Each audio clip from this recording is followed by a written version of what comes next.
दिन या कार्यक्रमाचं आयोजन करण्यात आलं आहे। हा कार्यक्रम या ठिकाणी संपन्न होत आहे। या कार्यक्रमासाठी व्यासपीठावर उपस्थित असलेले प्रमुख पाहुणे माननीय श्री आंबवडे एस.पी. सर, स्वातंत्र्य दादासाहेब गुंडाळकर ज्युनियर महाविद्यालय, तसेच माननीय श्री पवार डी.एस. सर, उपशिक्षक, स्वातंत्र्यवीर दादासाहेब गुंडाळकर माध्यमिक व उच्च माध्यमिक विद्यालय उन्हाळे, तसेच कार्यक्रमाचे अध्यक्ष महाविद्यालयाच्या प्राचार्य साळुंखे एस.पी. मॅडम, तसेच महाविद्यालयाच्या ग्रंथपाल पाहुणे बी.ए. मॅडम, या सर्वांचं या ठिकाणी मी महाविद्यालयाच्या वतीने सहर्ष मनपूर्वक स्वागत करते।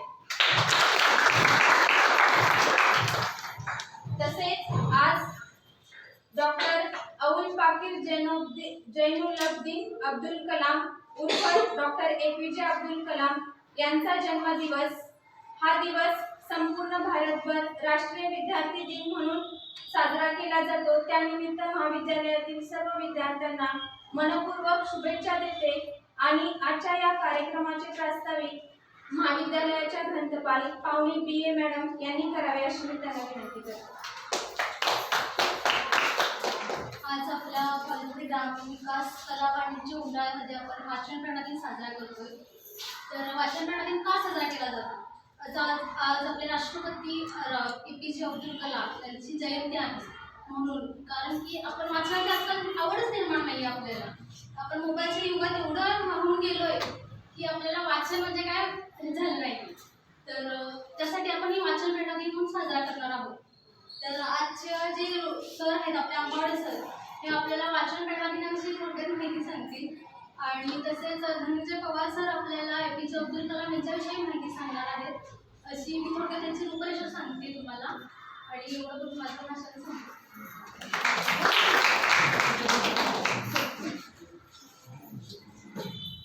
धन्यवाद मॅडम। यानंतर आजच्या कार्यक्रमामध्ये प्रमुख पाहुण्यांचं या ठिकाणी स्वागत होईल। सर्वप्रथम मी आपल्या महाविद्यालयाच्या प्राचार्य साळुंखे मॅडम यांना विनंती करते की आजच्या कार्यक्रमाचे प्रमुख पाहुणे माननीय श्री आंबवडे एस.पी. सर यांचे स्वागत या ठिकाणी महाविद्यालयाच्या वतीने करावे।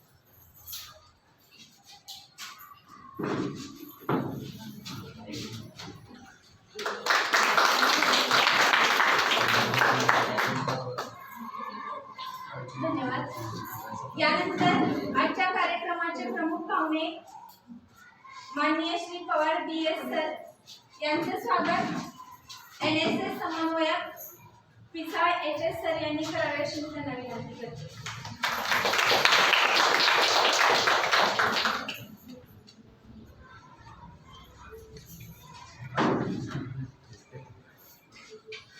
सर्व मान्यवरांचं पुनश्च स्वागत। यानंतर या ठिकाणी आजच्या कार्यक्रमामध्ये भारताचे राष्ट्रपती डॉक्टर ए.पी.जे. अब्दुल कलाम यांच्या प्रतिमेचे या ठिकाणी मान्यवरांच्या हस्ते पूजन करण्यात येईल। तरी सर्व मान्यवरांना नम्रतेची विनंती की प्रतिमा पूजन करावे।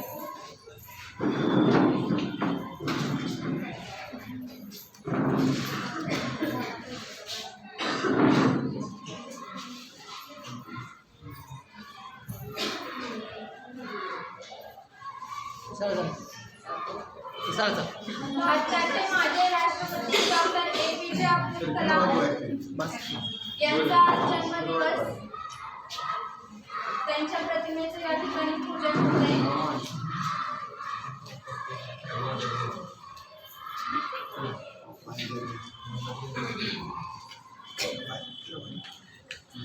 ज्यांना आपण संपूर्ण भारत मिसाईल मॅन म्हणून ओळखतो, तसेच त्यांचा जन्मदिवस हा संपूर्ण भारतभर वाचन प्रेरणा दिन म्हणून साजरा देखील केला जातो।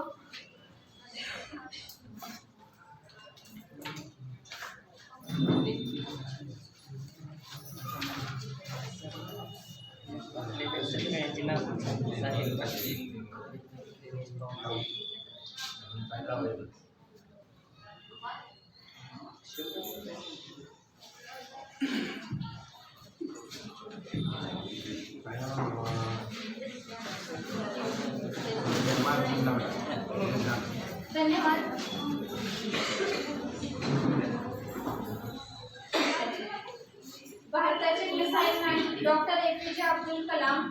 ज्ञानाचा प्रकाश देण्यात दिवा अखंड तो जळतो. जीवनाचा अर्थ खरा आदर्श व्यक्तिमत्व असणाऱ्या व्यक्तींमुळेच कळतो. यानंतर शिवाजी विद्यापीठाच्या अधिकार मंडळाने वाचन प्रेरणा दिनाच्या निमित्ताने यावर्षी छत्रपती शिवाजी महाराजांच्या 350व्या राज्याभिषेक सोहळ्याच्या निमित्ताने राज्याभिषेक सोहळ्याचे वर्णन असणारा मजकूर शिवराज्याभिषेक याचे वाचन करण्याचे सूचित केले आहे. त्या सूचनेनुसार या ठिकाणी मी महाविद्यालयाच्या इतिहास विभाग प्रमुख सहाय्यक प्राध्यापिका कापसे विवाय मॅडम यांना या शिवराज्याभिषेकाचे वाचन करण्याची या ठिकाणी विनंती. शिवराज्याभिषेकाला 350 वर्षे पूर्ण झाली आणि त्याचा औचित्य साधून एक PDF आपल्याला विद्यापीठाने दिलेली आहे आणि त्याचं वाचन होणार आहे. कृपया सर्वांनी शांत बसावे ही माझी विनंती आहे. शिवराज्याभिषेक जो आहे राज्याभिषेकाचे किंवा जो राज्याभिषेक झालाय त्याचं हिंदुस्थानच्या इतिहासातील स्थान समाजातील प्रत्येक घटकापर्यंत पोहोचावं किंवा समजावं राज्याभिषेक काय होता यासाठी ही PDF विद्यापीठाकडून आलेली आहे. तर या शिवराज्याभिषेक जी PDF तयार केली भारताच्या इतिहासातील असामान्य घटना याचं संपादन आणि प्रस्तावना केली डॉक्टर सदानंद मोरे आणि संकल्पना आणि संकलन केले अनिल निवृत्ती पवार. कृष्णाजी अनंत सभासद हा छत्रपती शिवाजी महाराजांचा आद्य चरित्रकार. मराठ्यांचा राजा रायगडावर छत्रपती झाला हे पाहण्याचे भाग्य लाभलेला त्याहून महत्त्वाची गोष्ट म्हणजे रायगडावर झालेल्या सोहळ्याचा खरा अर्थ समजलेला हा मराठी बखरकार आहे. त्याचे लिखाण अत्यंत त्रोटक आहे पण ते अतिशय मार्मिक आहे. राज्याभिषेकाच्या महत्त्वाबद्दल हा बखरकार 2च वाक्ये लिहून जातो पण त्या वाक्यात सर्व शिवचरित्राचे सार येऊन जाते. तो म्हणतो, या युगी सर्व पृथ्वीवर म्लेच्छ बादशाह मराठा पातशाह एवढा छत्रपती झाला. ही गोष्ट काही सामान्य झाली नाही. ही खरोखरच असामान्य गोष्ट होती. शतकानुशतकातून एखाद्या समाजाच्या इतिहासात असा एखादा वैभवशाली दिवस येतो. हिंदू समाजाच्या इतिहासामध्ये आलेला हा असा वैभवशाली दिवस होता. या युगात सर्वत्र मुसलमान राजे आम्हा हिंदूंना राजे होता आले नाही, नवे होता येणारच नाही अशा न्यूनगंडाने पछाडलेल्या हिंदू समाजात महाराजांनी राज्याभिषेक करून नवचैतन्य निर्माण केले. राज्याभिषेक सोहळा ज्येष्ठ शुद्ध 13 शनिवार तारीख 6 जून 1674 रोजी रायगडावर महाराजांना राज्याभिषेक झाला. या राज्याभिषेक समारंभास शुक्रवार सायंकाळपासून सुरुवात होऊन तो शनिवारी सकाळी संपला. या राज्याभिषेकाचे वर्णन अनेक बखरी व परकीयांच्या पत्रात आढळते. हा सोहळा असा साजरा झाला. महाराज व त्यांची पट्टराणी सोयराबाई राज्याभिषेक मंडपात आल्यावर राज्याभिषेकाची सुरुवात गणेश पूजन, स्वस्ती पूजन इत्यादी पूजनांनी झाली. यानंतर मंडप पूजा करण्यात आली. मंडपामधील महादेवीच्या पूर्वेस सुवर्णकुंभ, दक्षिणेस रजतकुंभ, पश्चिमेस ताम्रकुंभ व उत्तरेस मातीचे कुंभ तूप, दूध, जल इत्यादींनी भरून ठेवले होते. त्याशिवाय देशातील पवित्र नद्यांच्या सागरांच्या जलांनी भरलेले कुंभही तेथे होते. महावेदीवर अग्नी व ग्रह यांची प्रतिष्ठापना करून वेदमंत्रांच्या घोषात होम हवन झाले. यानंतर महाराजांनी समंत्र स्नान व त्यानंतर पंचामृत स्नान केले. शुक्ल वस्त्र परिधान केल्यानंतर वेदीवरील आसनीवर विधीपूर्वक आरोहण केले. नंतर अग्निपूजा केल्यावर महाराज अभिषेक शाळेत गेले. अभिषेक सिंहासनारोहण असे राज्याभिषेकाचे 2 विधी होते. आता अभिषेक शाळेत अभिषेकाला सुरुवात होणार होती. अभिषेक शाळेत सोन्याचे आसन तयार केले होते. त्या आसनावर महाराज, सोयराबाई व युवराज संभाजीराजे यांनी आरोहण केले. यावेळी अष्टदिशांना महाराजांचे अष्टप्रधान उभे राहिले होते. पूर्वेला पंतप्रधान मोरोपंत तुपाने भरलेला सोन्याचा कलश घेऊन उभे होते. आग्नेयेस अण्णाजी पंत सचित्र छत्र घेऊन उभे होते. दक्षिणेस हंबीरराव मोहिते सेनापती दुधाने भरलेला रौप्य कलश घेऊन उभे होते. पश्चिमेस रामचंद्र पंत अमात्य दह्याने भरलेला ताम्र कलश घेऊन व वायव्येस दत्ताजी पंत मंत्री मोर्चे घेऊन उभे होते. याशिवाय अनेक अधिकाऱ्यांच्या हाती पवित्र नद्यांच्या जलांनी भरलेले कलश होते. या सर्वांनी वेदमंत्राच्या घोषात महाराज व पट्टराणी व युवराज यांच्यावर अभिषेक केला. यावेळी वाद्यांचा गजर झाला. 16 ब्राह्मण सुवासिनींनी महाराजांना सोन्याच्या पंचारत्या केल्या. यानंतर महाराजांनी पुन्हा स्नान करून काशाच्या परातीतील तुपात आपले मुख पाहिले. हिरे व सोने यांचे अलंकार घालून वस्त्र परिधान करून डोईस मंदिर बांधला. त्यानंतर त्यांनी तलवार, ढाल, धनुष्य, बाण व रथ यांची पूजा केली. सत्पुरुष मातुश्री जिजाबाई, इतर वडीलधारी मंडळी, गागाभट्ट व इतर पंडित यांना नमस्कार करून त्यांच्यासह महाराज राजसभेत सिंहासनावरून व्हावयास निघाले. राजसभेचे दालन अत्यंत सुशोभित करण्यात आले होते. राज्यभवनासाठी अत्यंत मौल्यवान असे सिंहासन महाराजांनी तयार केले होते. त्याच्या 8 दिशांना 8 रत्नजडित स्तंभ होते. राज्याभिषेकाच्या वेळी महाराजांच्या मस्तकावर धरावयाचे छत्र जडावयाचे मोतीदीप झालरीचे होते. सभासद म्हणतो की महाराजांनी 32 मन सोन्याचे हे सिंहासन तयार करून कोशातील मौल्यवान रत्ने त्यामध्ये जडविली होती. जुना सरकार म्हणतात 32 मन म्हणजे 14 लाख रुपयांचे सोने झाले. रत्नांची किंमत निराळी. त्याशिवाय हे सिंहासन तयार करीत असताना दिल्लीचे मयूर सिंहासन शिवाजीच्या दृष्टीपुढे असावे. राज्यभवनाच्या प्रसंगी हजर असलेला ऑक्झिंडन हा इंग्रजी वकील राज्यसभेचे वर्णन करताना म्हणतो, सिंहासनाच्या दोन्ही बाजूंना सुवर्णांकित भाल्याच्या टोकावर अनेक अधिकारदर्शक व राजसत्तेची चिन्हे असल्याचे आम्ही पाहिले.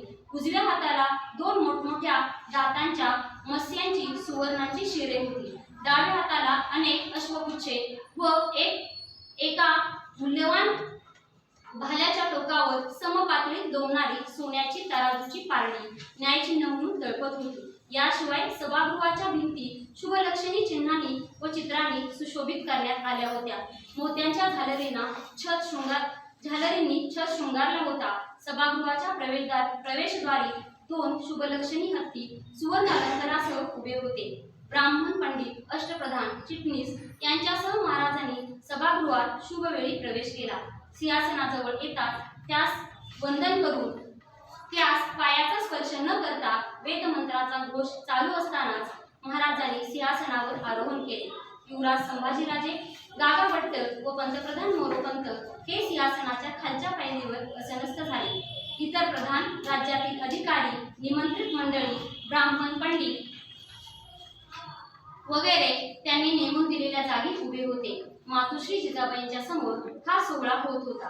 महाराजांनी सिंहासनारोहण करताच वाद्यांचा गजर झाला. दुदुंबी झडल्या. रायगडावर तोफांचा गडगडाट झाला. त्याबरोबर स्वराज्यातील सर्व किल्ल्यावरून तोफा कडाडू लागल्या. त्यांनी दशदिशांनी गरजून सांगितले की मराठ्यांचा राजा सिंहासनावर बसला. सिंहासनरोहणानंतर 16 सुवासिनींनी 16 कुमारिका यांनी महाराजांना सोन्याच्या तबकातून पंचारती केली. यानंतर गागाभट्टांनी मोत्याचा तुरा वर लावलेला भरजरीचा राजमुकुट हातात घेऊन तो स्वहस्ताने महाराजांच्या मस्तकावर ठेविला व मोत्यांनी झालेले लावलेल्या रत्नजडित राजछत्र महाराजांच्या मस्तकावर धारण करून उच्च स्वरात शिवाजी महाराज हे छत्र सिंहासनाधीश्वर व संस्कारयुक्त राजे झाल्याचे घोषित केले. यानंतर गागाभट्ट व इतर ब्राह्मणांनी महाराजांना शुभाशीर्वाद दिला. पंतप्रधान मोरोपंत यांनी महाराजांना मुजरा करून 8 होणांचा अभिषेक केला. यानंतर प्रत्येक प्रधानाने महाराजांना असाच होणांचा अभिषेक केला. यानंतर इतर अधिकाऱ्यांचे मुजरे झाले. इंग्लिश, डच, पोर्तुगीज इत्यादी परकीयांच्या वकिलांनी महाराजांना प्रणाम करून नजराणे दिले. लवकरच महाराजांची स्वारी अश्वारूढ होऊन वैभवाने गडावरील देवदेवतांचे दर्शन घ्यायला निघाले.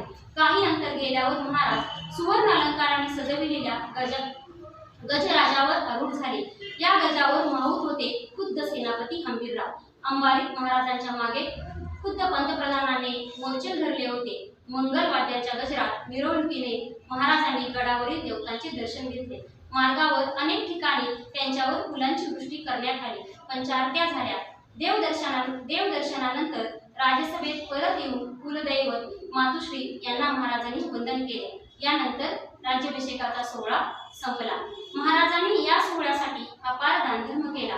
विद्वान पंडित, ब्राह्मण, संत, महंत, तडी तापसी इत्यादींना मुक्त हस्ते दान दिले.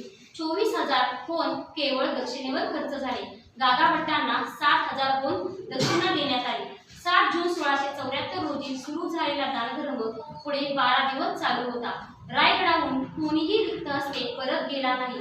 या समारंभात सभासदाच्या म्हणण्याप्रमाणे 1,42,00,000 खर्च आला. सर जगन्नाथ सरकारांच्या मते एकंदर खर्च सुमारे 10,00,000 आला असावा. राज्याभिषेकाचे हिंदुस्थानच्या इतिहासातील स्थान. कृष्ण नरसिंहासारख्या मूळ पंडितांनी या जगात क्षत्रियच नाही, मग हिंदूंच्या मध्ये राजा कसा निर्माण होऊ शकेल असा अपसमज व न्यूनगंड हिंदू समाजात पसरविला होता. या न्यूनगंडाविरुद्ध महाराजांना झगडावे लागले व खुद्द क्षत्रिय असतानाही हे सिद्ध करण्यासाठी खटाटोप करावा लागला. त्यात ते यशस्वी झाले. राज्याभिषेकाने हे आता जाहीर करण्यात आले की क्षत्रिय नाहीसे झाले नाहीत, ते जिवंत आहेत व ते राज्यसंस्था निर्माण करू शकतात. समस्त हिंदू समाजाला दिलासा व चैतन्य देणारी ही घटना होती. सर्व हिंदुस्थानवर इस्लामी वर्चस्व निर्माण झाले असता त्याविरुद्ध महाराजांनी बंडाचा झेंडा उभारला आणि हे वर्चस्व झुगारून देण्यात ते यशस्वी झाले. या इस्लामी लाटेपुढे यादवांचे सामर्थ्यशाली साम्राज्य हतबल होऊन नष्ट झाले होते. विजयनगरचे साम्राज्याने शेवटी नाश पावले होते आणि हिंदू समाजास एक प्रकारची अवकळा प्राप्त झाली होती. चैतन्यहीन गोळ्यासारखा हिंदू समाज पडून होता. त्यात शिवाजी राजांच्या राज्याभिषेकाने चैतन्य भरले, जिवंतपणा आणला, हिंदूंचे राजपद निर्माण केले, आपल्या समाजाला उन्नत केले. महाराजांनी स्थापन केलेले राज्य केवळ मराठ्यांनाच प्रेरक ठरणारे होते असे नाही, तर इस्लामी वर्चस्वाखाली राहणाऱ्या इतर प्रांतातील असंतुष्ट प्रजेसही ते प्रेरक ठरणारे होते. इस्लामी सत्तेला यशस्वीपणे आव्हान देणारी हिंदूंची एक सामर्थ्यशाली सत्ता म्हणून हिंदुस्थानातील सर्व जाती जमाती राजांकडे आता पाहू लागल्या. महाराजांचे राज्य म्हणजे जावळीच्या चंद्रराव मोर्याचे राज्य नव्हते. एवढेच नव्हे तर ते आदिलशाहीसारखे राज्य नव्हते, कारण जावळीचा चंद्रराव हा नावाचा राजा होता व आदिलशाही सुलतानाने आता मुघलांचे स्वामित्व स्वीकारले होते. महाराजांनी स्थापन केलेले राज्य हे स्वतंत्र होते, ते सार्वभौम होते, ते विशाल अथवा अफाट नसले, पण ते कुणाचेही स्वामित्व मानत नव्हते, हे विशेष आहे. राज्याभिषेकाने अशा राज्याची राज्यशास्त्रीय व धर्मशास्त्रीय दृष्ट्या खरी स्थापना झाली. राज्याभिषेकामधील हा अत्यंत महत्त्वाचा मुद्दा आहे, हे आपण लक्षात घेतले पाहिजे. महाराजांची सर्वात मोठी कर्तबगारी हीच आहे. या कर्तबगारीचा खरा आविष्कार राज्याभिषेकामध्ये दिसून येतो. राज्याभिषेकाच्या संदर्भात आणखी एका घटनेची आठवण केली पाहिजे की महाराजांचे वडील शहाजी राजांच्या ठिकाणी स्वतंत्र शाही निर्माण करण्याचे सामर्थ्य होते. त्याप्रमाणे त्यांनी स्वतंत्र निजामशाही निर्माणही केली. अल्पवयाच्या निजामशहाला मांडीवर घेऊन स्वतंत्र शाहीचा पुकार त्यांनी केला, परंतु स्वतःच राज्याभिषेक करून घेतला नाही. परिस्थितीमुळे म्हणा किंवा त्यांच्या विचारसरणीच्या मर्यादेमुळे म्हणा त्यांना ते शक्य झाले नाही. महाराजांचे कार्य यापुढचे आहे. त्यांनीही शाही निर्माण केली व स्वतःची शाही निर्माण केली, दुसऱ्यांची परक्यांची नाही. राज्याभिषेकाचे खरे महत्त्व हे आहे. राज्याभिषेकाने महाराजांच्या स्वराज्य निर्मितीच्या कार्यावर कडक चढविला गेला. घटनात्मक दृष्ट्या खऱ्या अर्थाने स्वतंत्र सार्वभौम राज्य निर्माण होऊन त्यांची घटना तयार झाली. अष्टप्रधान मंडळ हे या घटनेचे मुख्य अंग होते. अष्टप्रधानांपैकी काहींच्या नेमणुका यापूर्वीच झाल्या असल्या तरी आता त्या संस्कृत नावानिशी राज्यांचे एक अंग म्हणून स्थिर झाल्या. महाराजांनी पेशव्यास पंतप्रधान, मुजुमदारास अमात्य अशी संस्कृत नावे देऊन फारसी भाषेचे अतिक्रमण नष्ट करण्याचा प्रयत्न केला. खुद्द स्वतःसाठी सुद्धा विक्रमादित्य अशा प्रकारचे बिरुद न घेता ते छत्रपती असे घेतले. याचा अर्थ छत्र धारण करणारा राजा. या छत्राखाली सर्व प्रजेला न्यायाने व धर्माने वागविले जाईल, तिचे संरक्षण केले जाईल असे आश्वासन या पदवीत आहे. म्हणून ती पदवी घटनात्मक दृष्ट्या अधिक सार्थ आहे. महाराजांचे या समारंभाचे ऐतिहासिक महत्त्व चिरकाल राहावे यासाठी राज्याभिषेकापासून राज्याभिषेक शक सुरू केला. शक सुरू करणे म्हणजे सामान्य बाब नाही. शक सुरू करणे म्हणजे नवे युग सुरू करणे. अखिल हिंदू समाजात व हिंदवी राजकारणात या राज्याभिषेकाने नवे युग सुरू झाले. हेच महाराजांना या शकाच्या निर्मितीने घोषित करावयाचे होते. हा घटनात्मक बदल महत्त्वाचा आहे. तसेच स्वतंत्र राजाचे चलनही स्वतंत्र असेच पाहिजे, म्हणून महाराजांनी आपल्या राज्यांची नवी नाणी पाडावयास सुरुवात केली. तांब्याचा पैसा शिवराई व सोन्याचा शिवराई होऊन ही महाराजांची नवी नाणी यावेळी प्रचारात आली. महाराजांच्या राज्यकारभारात राज्याभिषेकाने नवे पर्व सुरू झाले. धर्मशास्त्रानुसार जे कायदे योग्य होते ते तसेच ठेवले गेले, काही नवे केले गेले. या कायद्यांचे स्वरूप मुलकी, लष्करी, धर्मविषयक व न्यायविषयक असे होते. पूर्वीची लेखन पद्धती मुसलमान धाटणीची होती, ती बदलून महाराजांनी मराठी धाटणीची लेखन पद्धती निर्माण केली. त्यासाठी महाराजांच्या आज्ञेने बाळाजी औजी चिटणीस या हुशार चिटणीसाने लेखन प्रशस्ती नावाचा ग्रंथ लिहिला. तसेच मराठी भाषेचा राज्यकारभारात अधिकाधिक पुरस्कार करण्यात आला. मराठी भाषेवरील फारसीचे अतिक्रमण दूर करण्यासाठी रघुनाथ पंडितांनी महाराजांच्या आज्ञेवरून राज्य व्यवहार कोश निर्माण केला आणि राज्यकारभारातील फारसी नावांना संस्कृत नावे रूढ केली. धन्यवाद.